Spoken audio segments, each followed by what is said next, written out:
বাগেরহাটের চিতলবাড়ির পূর্ণভূমি কলাতলায় শ্রী শ্রী হরিচাঁদ ঠাকুরের একনিষ্ঠ ভক্ত নায়েরি মায়ের মন্দিরে বার্ষিক মতুয়া মহাসম্মেলন ও মহা উৎসব অনুষ্ঠিত হয়েছে।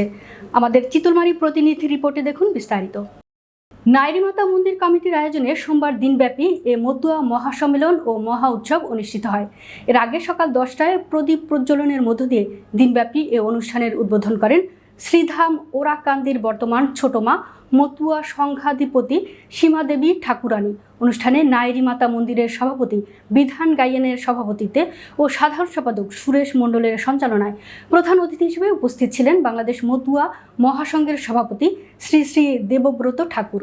অনুষ্ঠানে বিশেষ অতিথি হিসেবে উপস্থিত ছিলেন বাংলাদেশ মতুয়া মহাসংঘের চিতলমারি উপজেলা শাখার সভাপতি অলোক কুমার বিশ্বাস, কলাতলা ইউনিয়ন বিএনপির সভাপতি কাজী গাউসুর রহমান প্রমুখ। অনুষ্ঠানে বিভিন্ন এলাকার 25টি মতুয়া দল অংশগ্রহণ করে।